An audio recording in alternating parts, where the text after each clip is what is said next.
Hello, I'm Jeremy Batson, and I'm going to be presenting on the American Dream. The American Dream can be a complicated idea for some to understand. There are many different ideas behind the American Dream. I believe that for all Americans, the American Dream is unavoidable because our lives revolve around this ideology.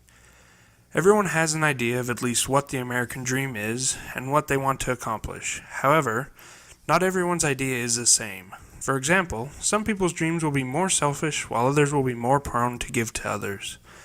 In the end, though, everyone has an American dream.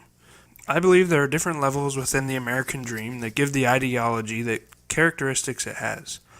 For starters, there are the dreamful dead. They believe that the American dream isn't real and that no one has equal opportunity for success and happiness. Then there are the materialists, the more selfish. Their goal is to gain as many possessions as possible to gain their dream. Spiritualists are more wanting to make the world better than when they came to it and bring peace to everyone. Lastly, there's the deferred dreamers, whom I believe the majority of this country is made up of. There are more people that believe in order to achieve their American dream, they must make the American dream possible for the children and for the people. Museums are a good way of showing the American dream throughout the years of America. A good example that it was shown to me was in the National Museum of American History in Washington, D.C. They were able to show how women had a large part in World War I. It was able to portray to me that women wanted to aid the country and thus displaying a deferred American dream. They showed that they wanted to aid the country at the current time, and then in turn it would protect and aid the future generations of America. One of the many examples of the American dream is Jonathan Edwards, who was an American revivalist preacher. I believe that Edwards was a spiritualist because he believed that everyone needed to focus on God and be a better person, and without God they can't reach this. He believed that if everyone does this, then they will bring peace to the world. I also believe he is also a deferred dreamer because he wants everyone to change their ways so they can be saved by God and be better people to save the future generations. P.T. Barnum is also a great representation of a materialist dreamer.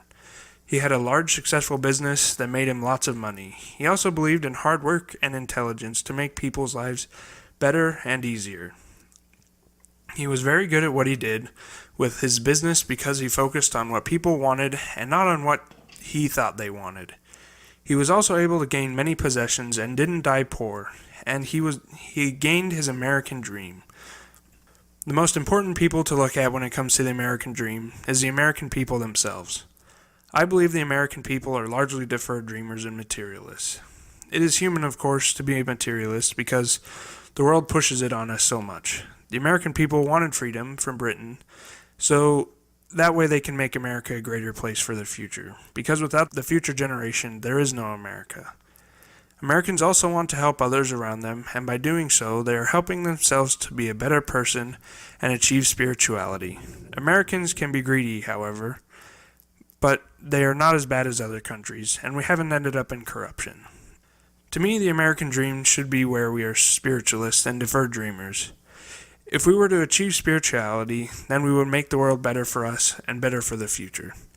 If we were able to help those around us and those who come after us, then we will be able to teach the younger people how to be better, and by doing so we will prepare the future and help those less fortunate than us, and we will achieve the inevitable American dream. Thanks for listening, and have a good day.